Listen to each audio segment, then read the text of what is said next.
Hello, and welcome back To Lead is to Learn, the podcast where we explore the dynamic world of leadership together. Whether you're a returning listener or joining us for the first time, I'm truly grateful you've chosen us as your companion upon your leadership development journey. Our mission here is simple: to empower you with the knowledge, skills, and insights needed to excel in leadership. Before we dive into today's episode, I want to welcome each of you, whether this is your first time or you're a regular listener. Each of you are a valued member of our community. Your trust in us is invaluable, and it's a privilege to contribute towards your growth. Speaking of growth, did you know that To Lead is to Learn is brought to you by Lambda Solutions? At Lambda, we specialize in leadership development and coaching, dedicated to empowering individuals like you to become the best leaders possible. If you're ready to elevate your leadership skills, or if your organization is seeking guidance to achieve its leadership goals, I encourage you to explore the Lambda way by visiting our website at www.thelambda.co.uk to learn more about how we can directly assist you. Thank you for being part of our community. Together, let's continue learning and growing. And remember, following and sharing our podcast can help us grow our community and impact even more leaders. In today's special episode, we will be talking to an experienced leader about their experience of leadership, challenges they have faced, and any thoughts and visions for the future. I would start by saying, we're not in Kansas anymore. Then I got up there and I crumbled. My imposter monster was in full rage mode. You don't belong here. Research shows that just renaming nervousness as excitement will change the game. You're missing an opportunity. Go big.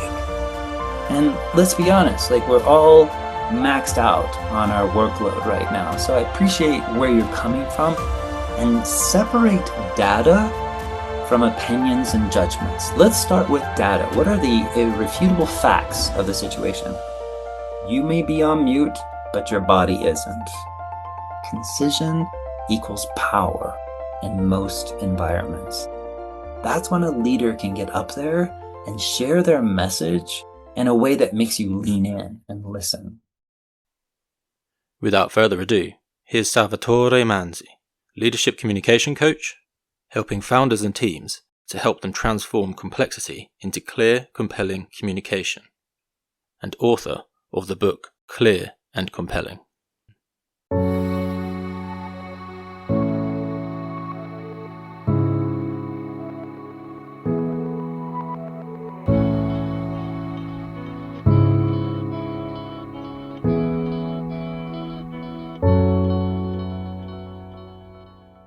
So the first question that I ask everyone who comes onto my podcast is, everyone has a personal journey as to how they get to where they are. Can you just give us a quick run through what your personal journey is to where you are now? My work right now sits at the intersection of leadership, communication, and collaboration. So I help leaders and their teams refine the way they are communicating by offering communication strategies, training, coaching. And I do this as an offer to help them build stronger teams and a more inclusive, high-performing culture. That's my goal. And what got me to there, I would start by saying, we're not in Kansas anymore. I grew up in Kansas. I grew up in Wichita, Kansas, in a small, very conservative Christian household. And I was a square peg in a round hole. I just realized I didn't fit there, but I couldn't figure out why. And two things really stuck out from my childhood. One was listening to a communication expert who was talking on improving people's communication, and that you all make a living with your voice. There is never a time that you will not find value in dedicating effort and energy into improving the way you communicate. It will always pay off some way in the future. And that sparked a passion. And my father was a speaker. He spoke at conferences, and that inspired me. It also inspired me when he'd come home and was all lit up from the event. And the other event that really sparked when I was a kid, I was about 8 years old when we went to New York City for the first time.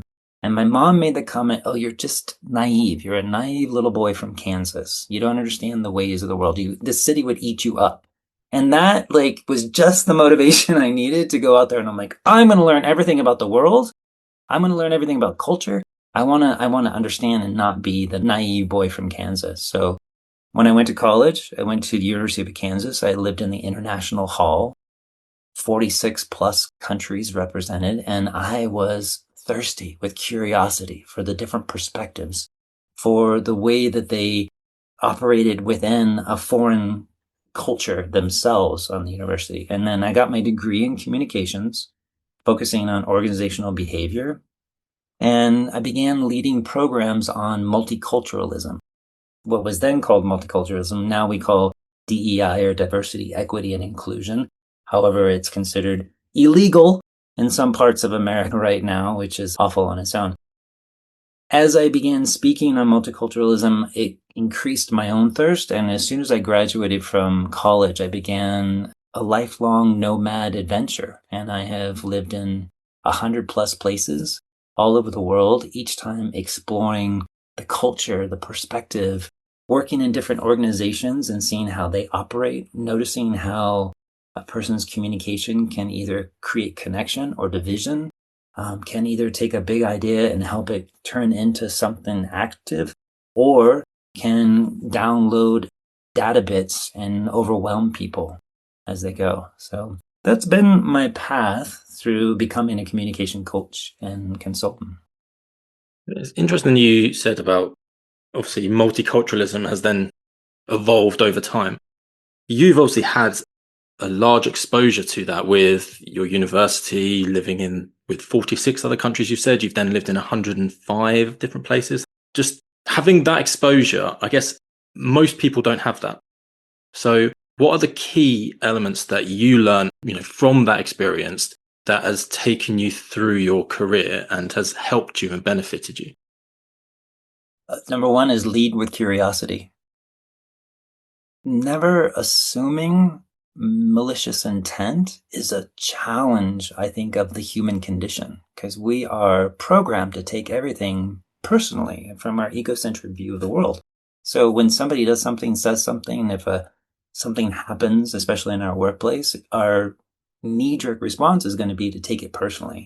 And training ourselves to find space in that gap between the stimulus and the response, and creating a curiosity of what drove that and not taking things personally is critical to, moving ourselves forward in our own paths. Yeah.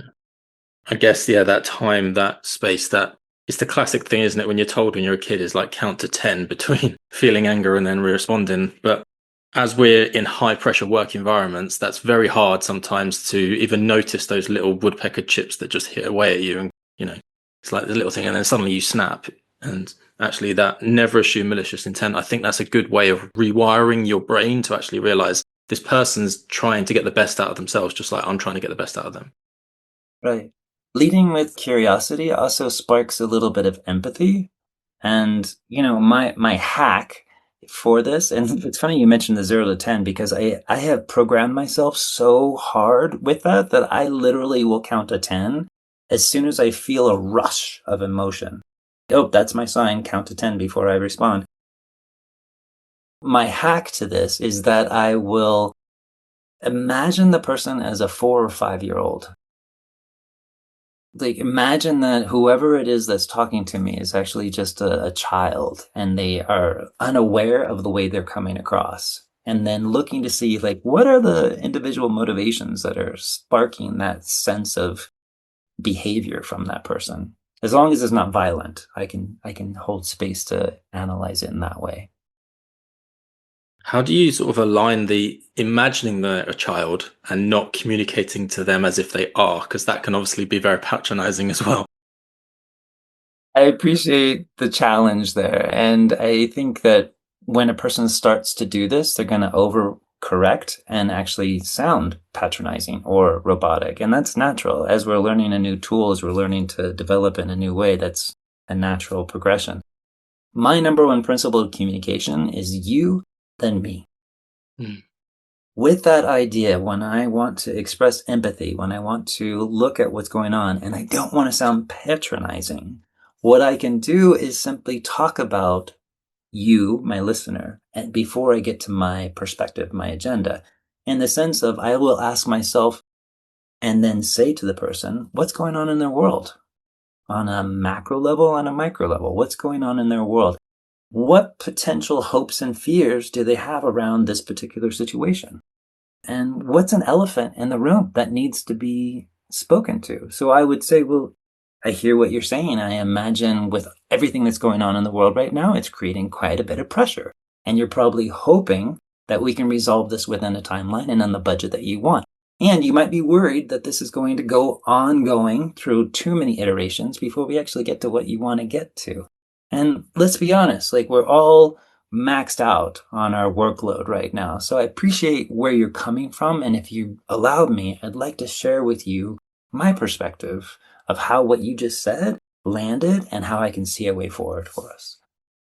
I love that you then me. It's a very short, snappy, and you explained very eloquently there how that can actually get used by someone in the workplace. I also think it's a very powerful leadership tool as well, is the fact that if I am considering you before I even think about me, that allows the space for them to explore, share their ideas. We're not shutting down anything. We're not imposing ourselves on them. It's a very powerful and empowering leadership tool.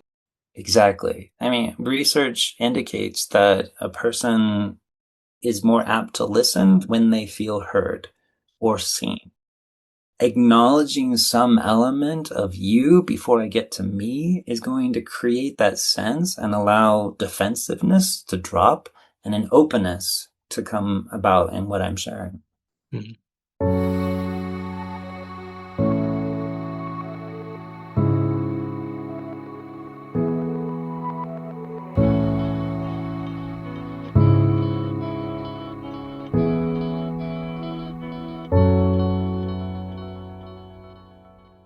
There are some times where I think the language we use, if we use the words you a lot, can actually also be pointed and then can then get their backup. If, for example, something's happened and they feel like they come into a situation and they feel like they've done something wrong and you've called them into a meeting and then you start with, you did this, you did this, you did this. Right. It's the way we use the word you. We could say, okay, we've heard this. Can you explain? We're still opening up the you. Exactly. And what I go to in this is for any manager, I would offer to approach it from a neutral tone and separate data from opinions and judgments. Let's start with data. What are the irrefutable facts of the situation? You were late today. Before I get into judgments and opinions, because if I start with a you and opinion, I'm looking to fight, obviously, because that's just two minds going against each other. But if I start with the data and I become versed at speaking the data in a neutral tone, then I'm just table stakes. This is just the data that we're looking at. And we can discuss, am I incorrect in reading the data the way it was? Great. Now let's move to judgments and to opinions. Now, when I work with leaders, especially new managers, on developing this ability to separate data and speak to it neutrally, it's not a home run the first go. Our own desire is to infuse our own meaning into the data, and learning to separate that and speak to these are the data points before I get to the opinions and judgments is critical in managing and actually creating connection and mentoring and coaching someone to their potential versus patronizing, disciplining, and all the things we don't want in that scenario. And I guess it's putting on the table the shared understanding of like, okay, like the example you said, you were late. You've put on there and it's like, okay, we're both at the same starting point now. And then can we go from there and explore why you may have been late, why it might be a recurring theme, something like that. Exactly. I mean, there's a lot of nuance to this. Once we've laid the table with the data, there's an ability to speak to the shared interest. We both want to make sure that we're successful at this job. We both want to, speaking to the shared interest creates that connection, and it moves the conversation to the higher level of what we're aiming for. Before we start unpacking what went wrong and what's not working, we're creating that connection or agreement around our data, and then we're speaking to the higher, more important aspect of what's going on.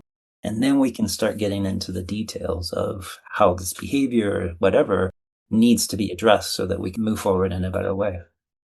And obviously, this has all come from your experience of living in a diverse sort of culture of other uni, and coming from even your childhood and your dad being a someone who communicates on a regular basis. And you said he used to come home like energized from that communication. Do you think for you that's where the spark towards how we use our voice and how we use our body and how we communicate came from?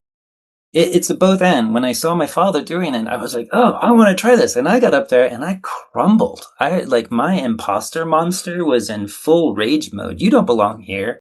You have nothing more to say. You're making a mistake. You're making a fool of yourself. So I couldn't understand, how's he coming back enlivened?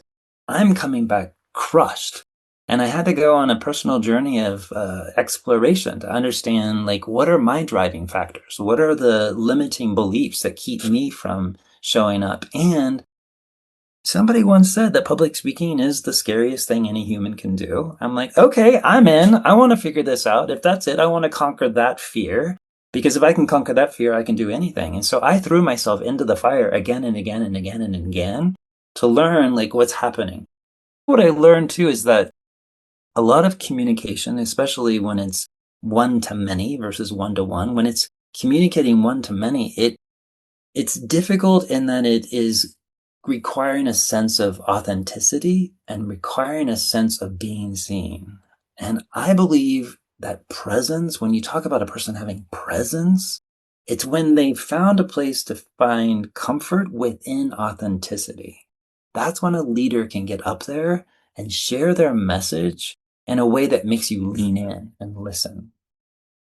I mean, there's lots of tools going around for those sorts of things, like storytelling techniques or like the way you open and, engage in the audience versus talking to the audience and things like that. So are there any key tools that you have from your experience, just naturally going out there and doing it and studying it, that you can maybe share with the audience? Well, I appreciate the question in that I feel a little bit unique in that I am a very analytical minded person. I'm data driven and I would consider myself more of an introvert. And so I naturally work with a lot of people from the STEM professions, engineers, scientists, people who have vast amount of data or analysis that they want to communicate, but they don't always get it to land.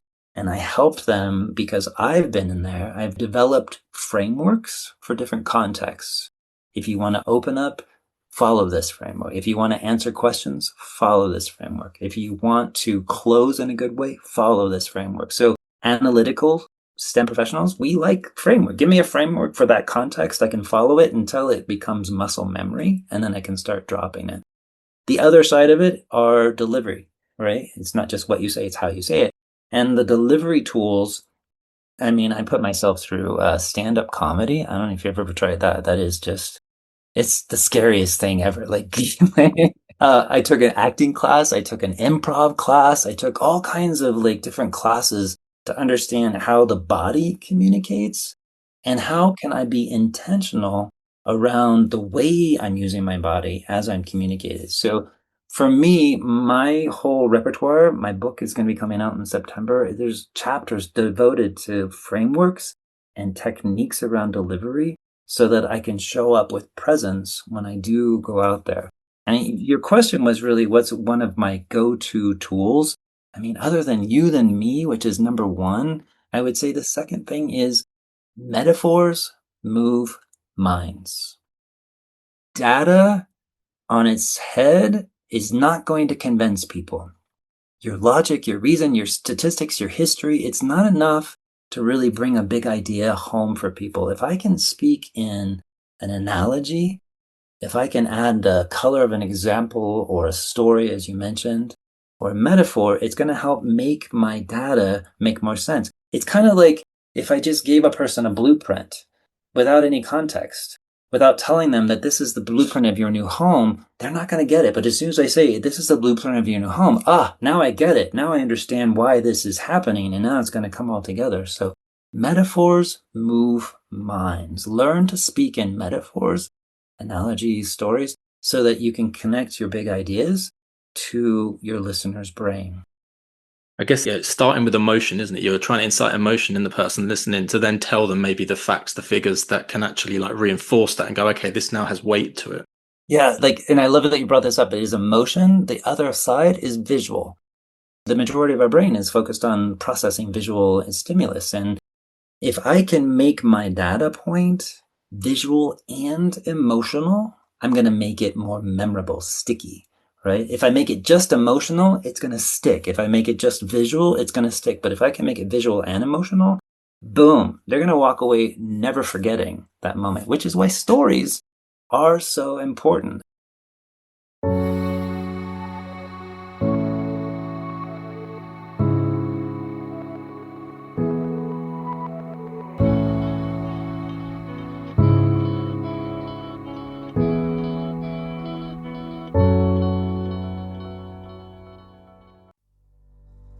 Are you ready to take your career, leadership, and personal growth to the next level? Whether you're a team leader navigating challenges, a CEO shaping the future, or a professional seeking clarity and development, coaching is the key to unlocking your full potential.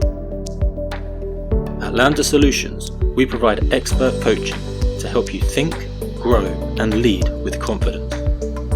We create the space you need to reflect, strategize, and overcome obstacles, because great leadership starts with personal growth. Beyond individual coaching, we offer bespoke consultancy packages designed to empower your teams and organizations. An organization rises and falls on its leadership when individuals feel supported, challenged, and given the opportunity to grow.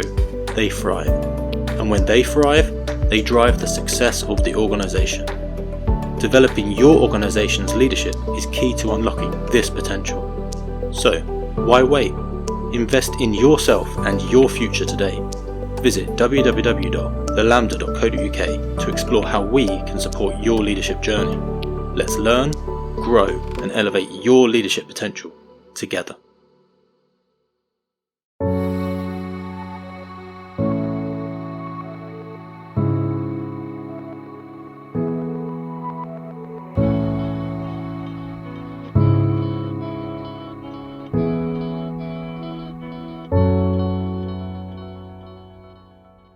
I don't know if you've heard the phrase, emotion precedes cognition.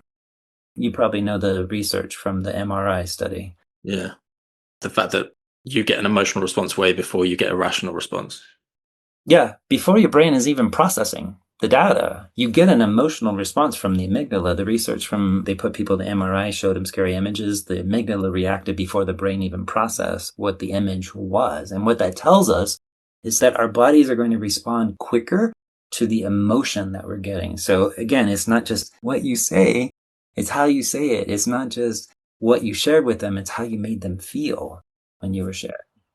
I'm sure we've all sat through like presentations or meetings where there's just been a PowerPoint and just been like 1,000,001 bullet points, and you've just been sat there and you're so wired to read that you've not even listened to the person who's presenting. And the one emotion you came away feeling like is frustration.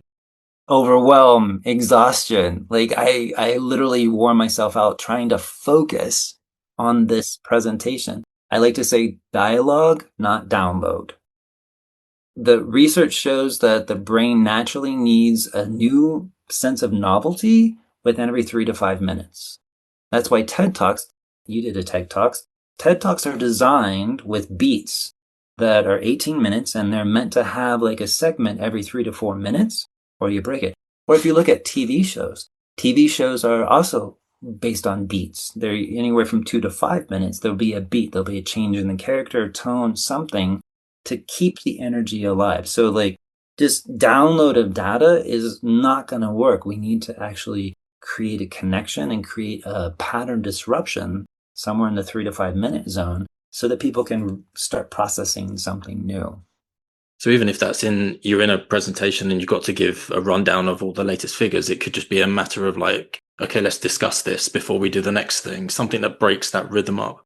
Yeah, like I like to think of it like, I don't know if you ever sat around a campfire and told stories, right? Like there's a lot to it. You're telling a story, but like every now and then you throw a new log into the fire.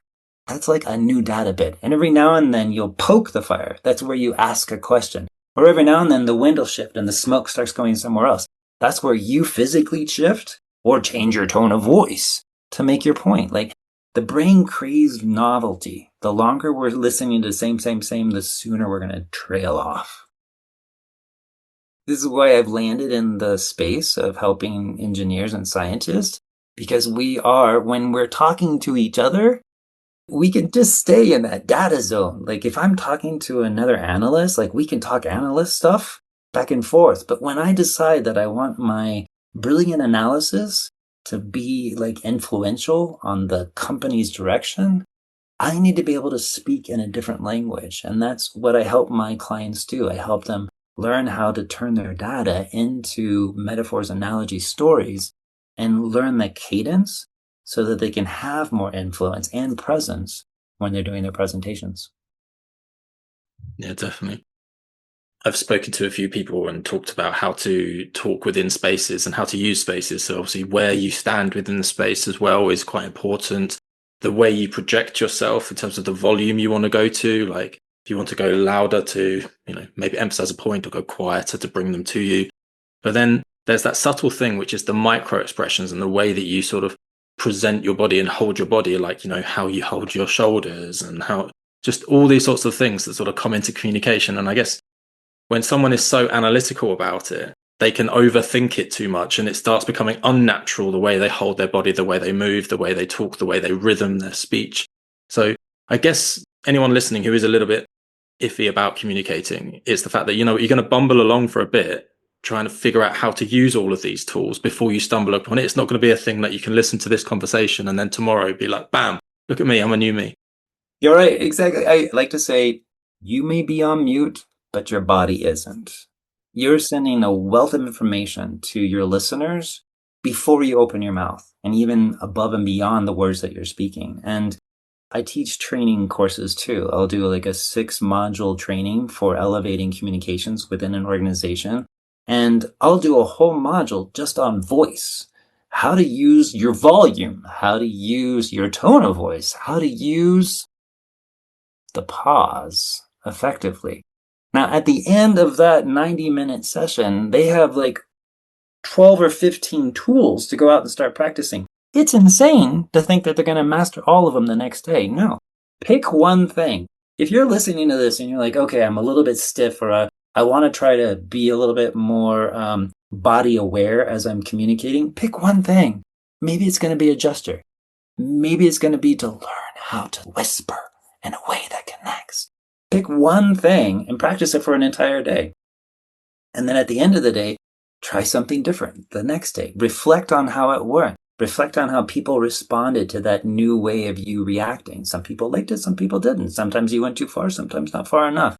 That's the art of communication, is trying one new thing each day and finding one new thing to do it. Like I always say, if you're not out there trying something new every time you get the opportunity to speak one to many, you're missing an opportunity. Go big. Yeah. And the listeners won't have noticed this, but while you're saying that, I noticed the hand gestures you make, the things that reinforce when you say like one and you put one finger up, and the facial expressions you do as well. And all of these things tie in together. And, when you're trying one thing and the next thing and the next thing, actually, it will all come together eventually, like this magical recipe that will become, this is the way that you communicate.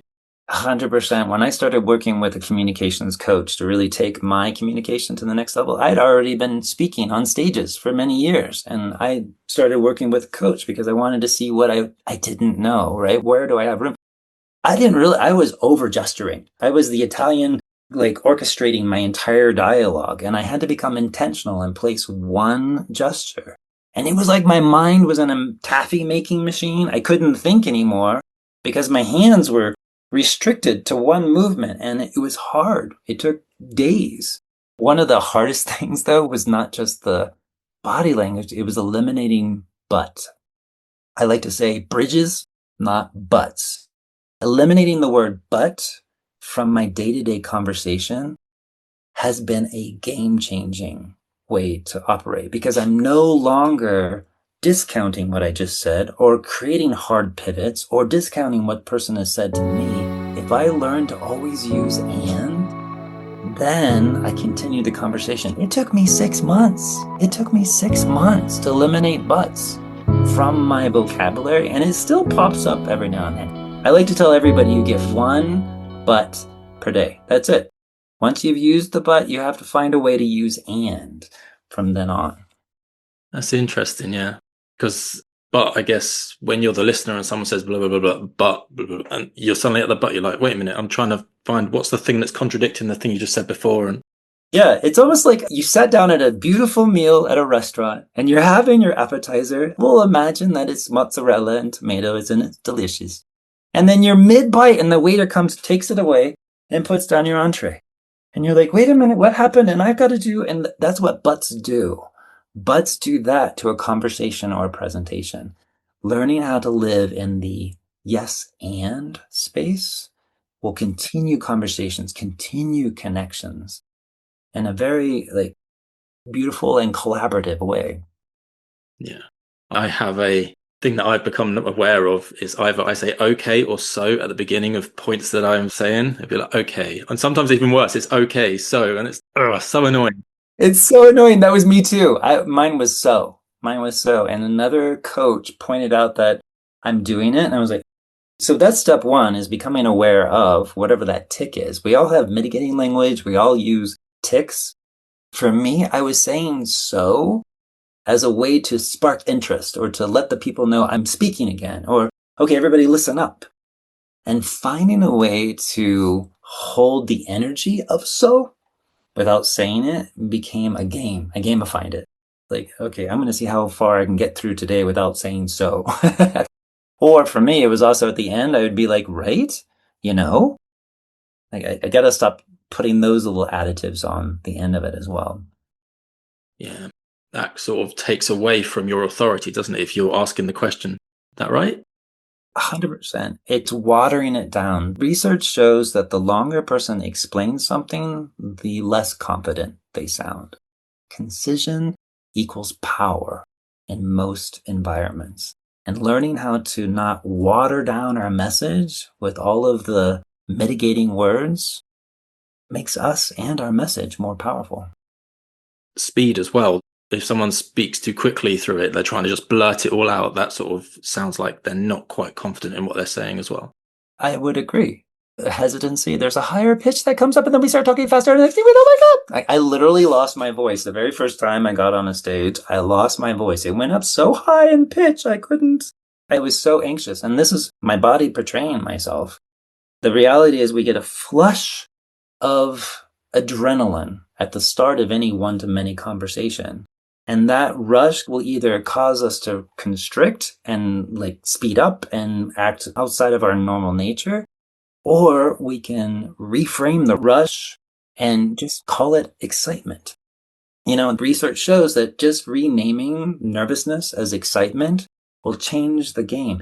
I kind of liken it to getting on a roller coaster. I don't know if you ride any roller coasters, but you can be screaming in terror or laughing in exhilaration. Your body is experiencing the same thing. Yeah. Same thing with a one-to-many conversation. I'm either going to feel the nervousness or feel it as excitement. It's the same thing. But if I choose to view it through excitement, I can channel that rush and begin communicating in a more effective way. Yeah, it's the way you use that energy that sort of builds up inside you before you do something. Yeah.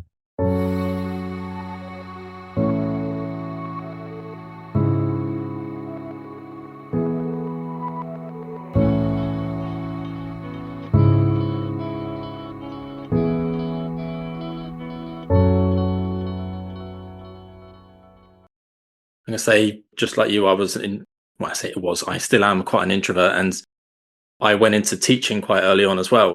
Standing up in front of a classroom of kids, that was a terrifying thought for me in the first place. But then I've been doing that for a decade, and that's when I did my first TED Talk. And I remember I was just like, I'm never going to remember all of the words, and I'll try and go too quick through it all, and I'll just lose it, and I'll get annoyed if I forget a bit.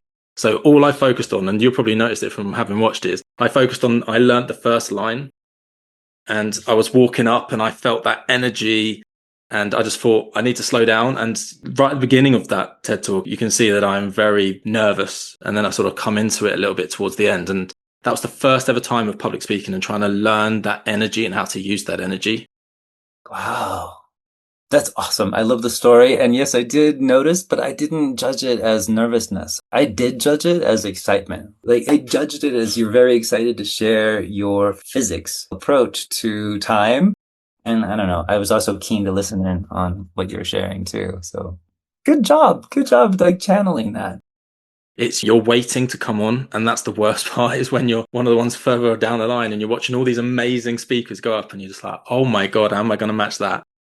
It's true, because when we watch them on YouTube or whatever, we're not seeing the buildup. We're not seeing the string of influences that have shaped like how you're feeling when you actually get on the stage, because you're working with an audience that has been warmed up through all of these other talks. And how are you going to thread your talk into their messages? Yeah. To your point, though, oftentimes when I'm working with introverted, data-driven leaders, I will offer break the seal early.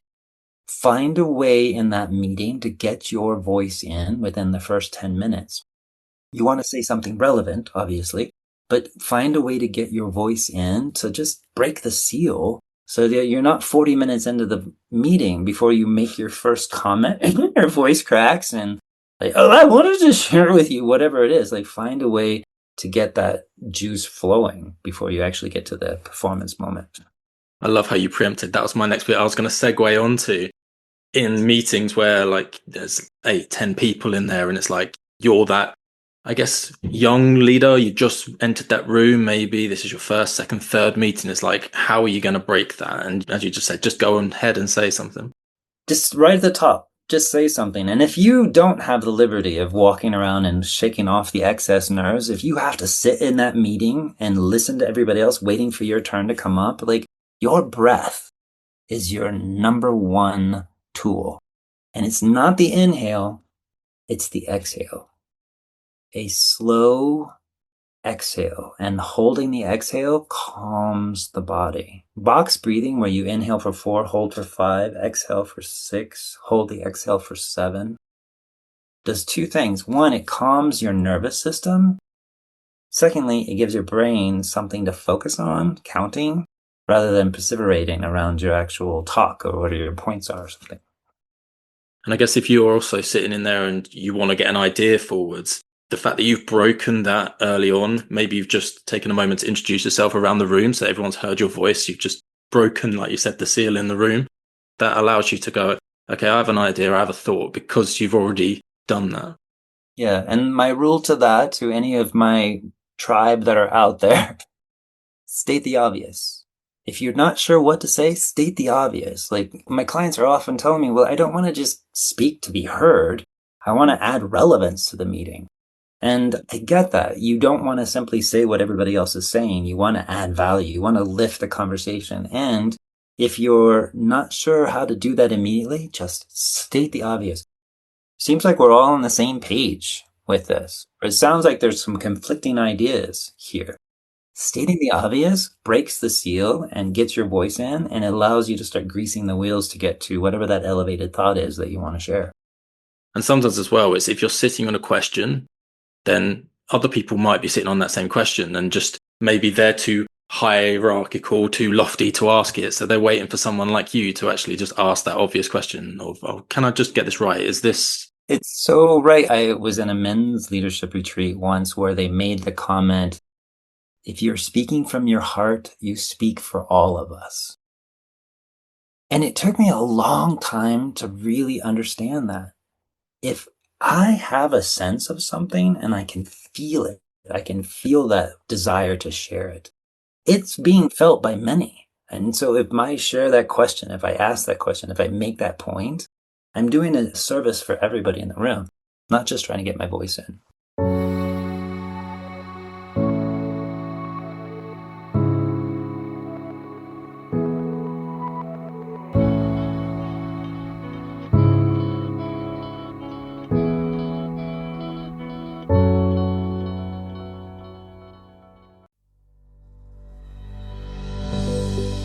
If you've been enjoying the podcast, you can find me on LinkedIn to engage with my content, explore the Lambda Solutions website, or now you can even purchase my first book, Lessons in Leadership, Book 1, Self-Leadership.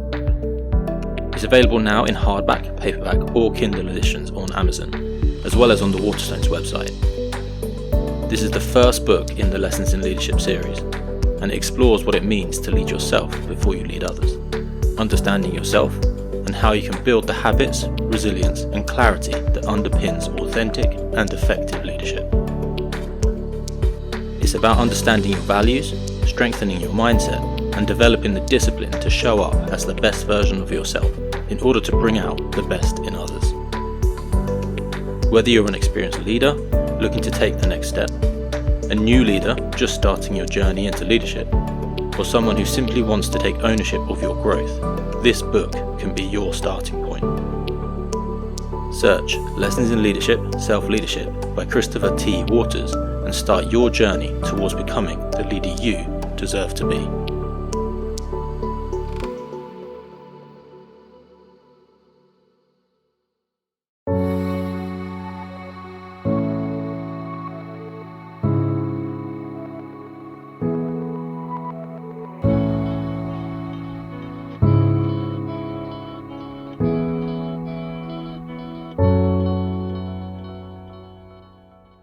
Like you said, communication is one of the most fundamental things we have as a leader. The way we communicate to our followers, the way we communicate to our peers, the way we communicate to those higher up, the way we communicate outside of the organization we're in. All of this boils down to communication and how comfortable we are with our own voice. Exactly. And being able to take our big ideas and turn them into action requires communicating, requires leading. And I think one of the other big ahas I've had along this communication path is feedback. Understanding what is good feedback and understanding the need to actually ask for it and ask for it specifically. I would ask somebody after I gave a talk, how was it? And they would always be like, oh, you were great. Yeah, no, you're wonderful. Yeah, you should keep doing this, whatever. It doesn't work to get that kind of feedback. I mean, it does work to inflate the ego, but it doesn't work to help me keep refining and polishing and improving. What worked is to ask a very specific, before this meeting, I'm coming up to somebody and I'm saying, look, I'm going to speak in this meeting and I want you to give me feedback afterwards.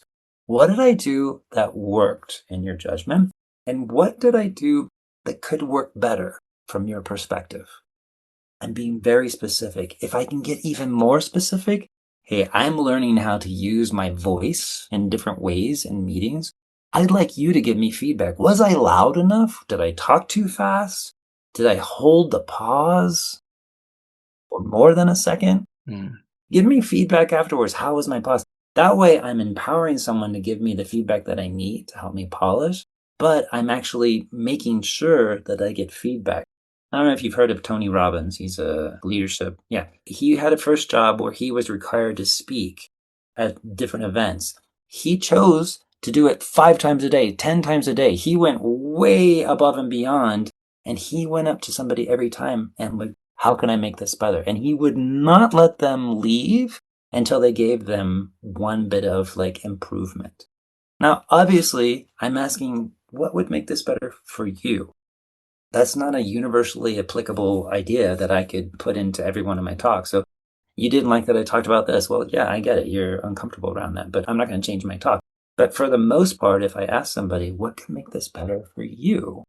Then I can actually put myself on a trajectory to improve the way I'm communicating and hopefully leading an organization, a team, or my idea into its accomplishment.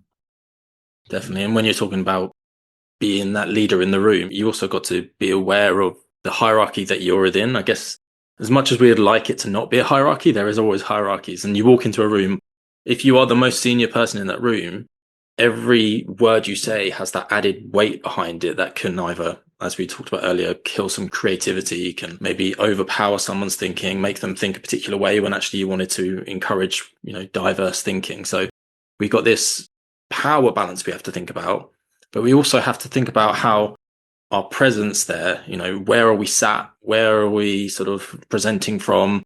What gestures are we doing? And the feedback we may be giving to our team at that moment in time and how they may leave the room thinking. So all of these things have got to come into play in the communication. Exactly. So how can someone be aware of that? How can someone like use that knowledge of that interplay to then channel the way they communicate in that room at that moment? There's so many things I like about this question in the sense of looking for specific tools to improve and enhance our presence in a meeting or in a setting. And an entire section of my book is dedicated to presence for exactly that point. I'll give you one little tip. Chris Hughes, he's a behavioral expert. He speaks about composure. Composure conveys confidence. Simply moving 5% slower than the rest of the room is going to give you a perceived sense of composure, of confidence, of presence.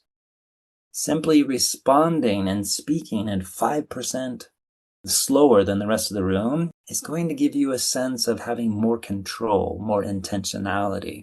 So composure and cadence are both 5% lower, but your presence is 5% higher. You want to use your volume and, biggest thing I can offer, take up space. Take up more space physically with your body. You bring the elbows out from your body when you're talking. Use more flow gestures, but take up space physically. It sends the message internally that I'm okay to be here and I can take up the space. But it also sends the message outwardly that I have a place here. I belong at this table. And you'll find moving a little bit slower, speaking a little bit slower, but bringing more energy with the space that you're taking up is going to help you land with more presence. And the number one most powerful tool that any communicator has is the pause. Here's the trick. Many people think if I pause, people are going to stop thinking about what I'm saying and I'm not going to be able to change their minds. But that's not the case. People don't change their minds while you're talking. People change their minds when you pause. Give them a time to process. Learning to use the pause is tricky, and I'll just do a quick little session here. Number one, don't pause at the period or the comma, because that's where people are expecting it. And that's where the higher ups are going to interject, because they saw an opportunity and they want to say something, so they're going to interrupt you. Don't pause at the period or the comma. Train yourself to land your pause where it's not expected. The anticipatory pause. Learn to use the anticipatory pause. It's not going to feel natural at first. You're going to be like, why am I leaving people hanging, waiting for the rest of my sentence? Try this when you go to Starbucks. I would like to have a large mochaccino, right? Practice putting the anticipatory pause in places where it doesn't belong, in low stakes environments around your day. And then when you get into the meeting, you'll be better empowered to drop that anticipatory pause and hold even the higher ups hostage to your next words. They won't interrupt you. Yeah, I like that. Because actually, when you think about all the best talks you've seen, there are those pauses and you're waiting and that anticipation is growing. So your attention is more on them and then bang, it hits. It's like, okay, yeah. Seth Godin has this thing where he says, 1 or 2 second pause, people think you lost your space. 3 second to 5 second, people know it's on purpose or they believe it's on purpose. So the full, easy hack for anybody, if you do lose your place, pause 1 more second and then you'll appear to have done it on purpose. But if you can hold your pause for a full 10 seconds, even the people that are on their phones are going to look up to see what you have to say next. Now, I will say while holding a pause, there is a disengaged pause or an engaged pause. You can tell from the speaker when they've disconnected from you, when they're speaking, and when they've remained connected. That could be through eye contact, that could be through a gesture, that could be through leaning forward or stepping forward in the room. Remaining connected during that pause will hold their interest so that you can then drop your gold afterwards.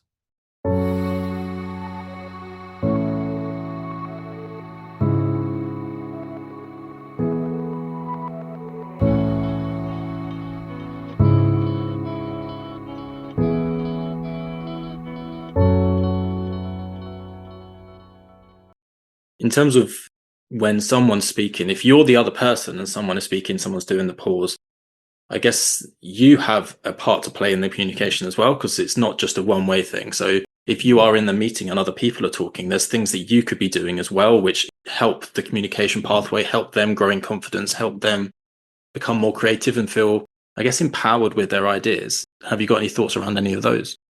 I have two thoughts. One is there is the part of us that can make the other person feel more comfortable as they're speaking by intentionally nodding along, turning our head, kind of putting our chin on our hand and looking at them with interest and curiosity. We can help encourage them that way.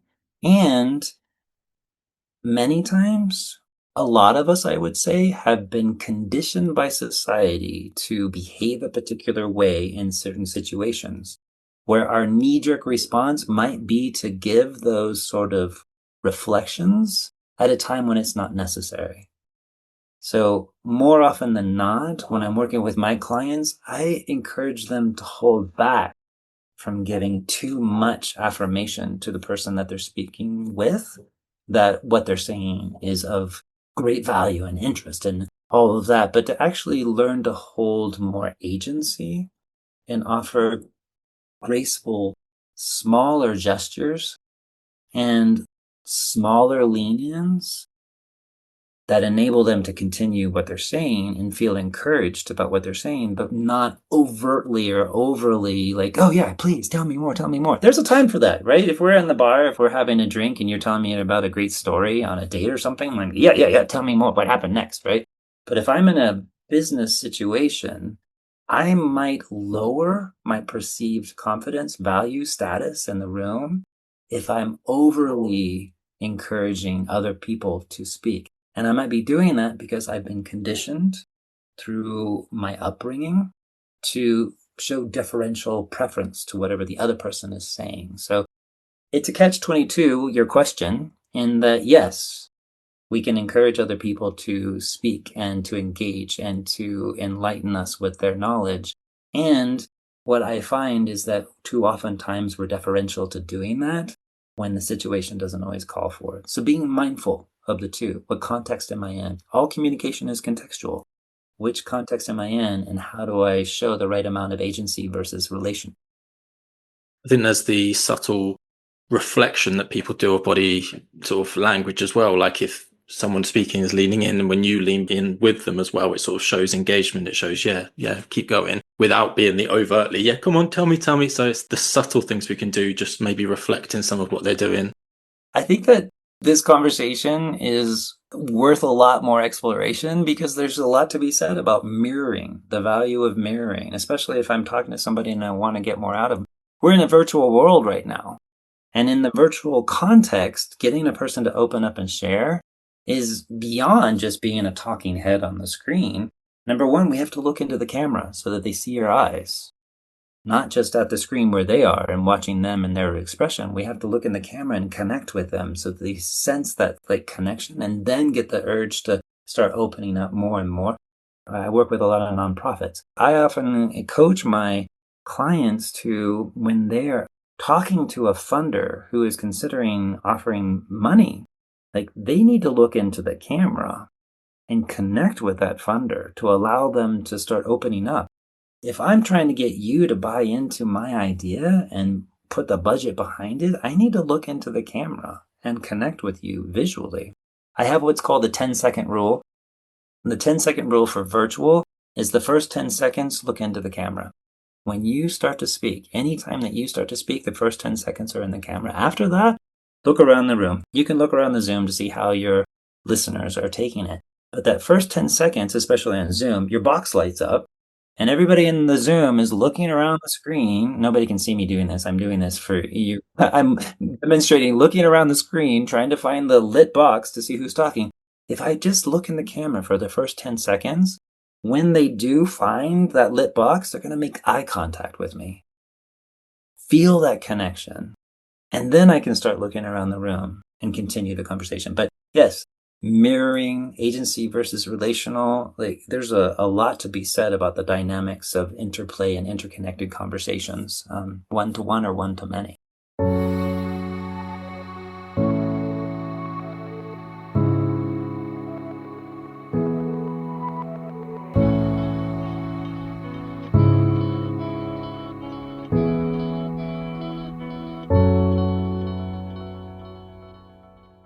Just circling back to the fact that you've lived in 105 different places and I guess you've worked in all of those as well. Well, let's say yes. Yeah, different jobs every time. Sort of a process of eliminate, like, what do you want to be when you grow up? I'm going to try everything and just eliminate the ones that don't work. Have you noticed any like significant cultural differences about how people communicate in the different settings that you've worked?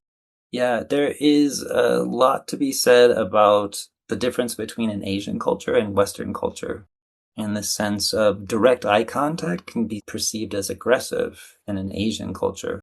Whereas if you don't maintain direct eye contact in Western culture, it can be perceived as like a lack of confidence. So it's understanding the context with which you are speaking in is going to help you to make a genuine connection with that person. There's, I would say, within an organization itself, too, there's an understanding of the background to the thing that you're talking about versus somebody that doesn't understand what you're talking about. Here's where the curse of knowledge plays in.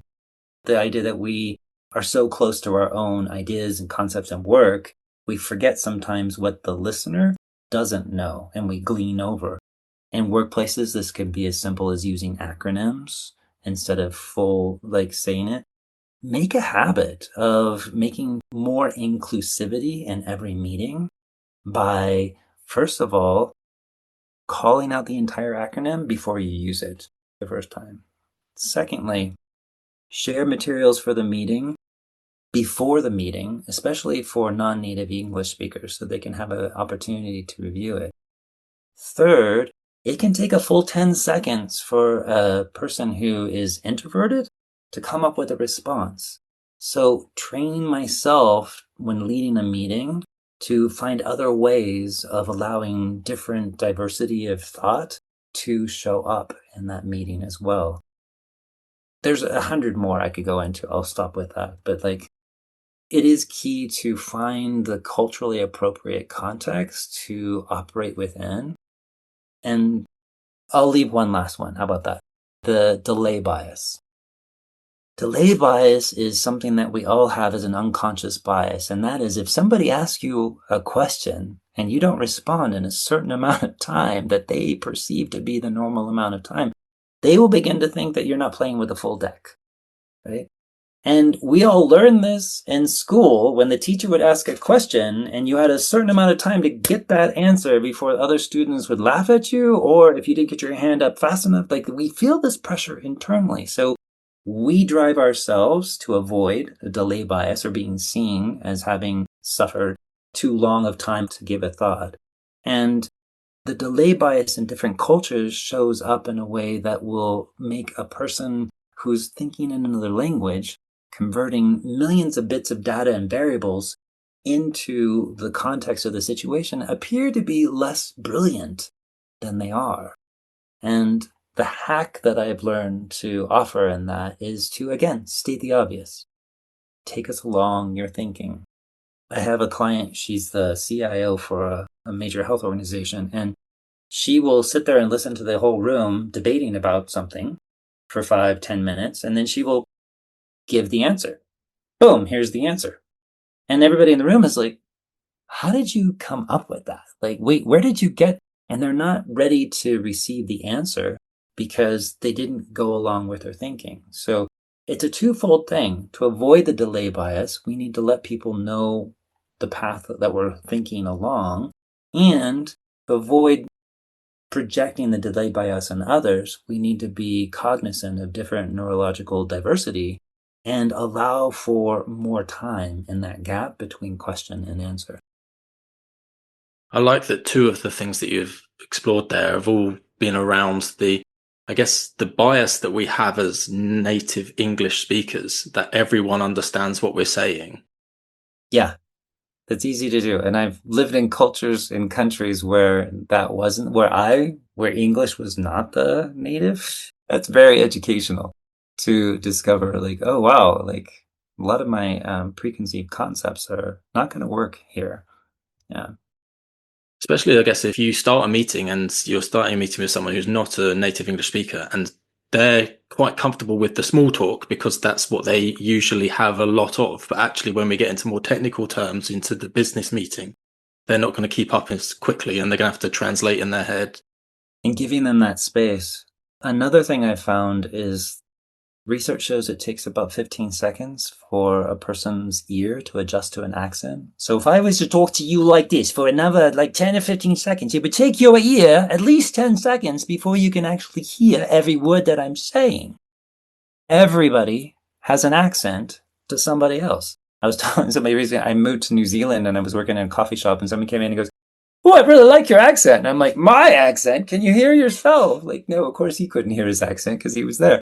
But we all have an accent to somebody else. So if I intentionally start my meetings or start my point or start my share by speaking a little slower and more enunciated, it's going to help everybody else get used to it. And then I can come up to speed with my normal cadence or whatever with my accent and people will be able to follow along.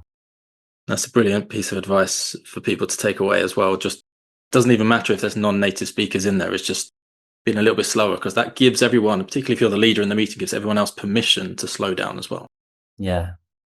We'll wrap this up here with 2 final little questions that I'd like to finish off with.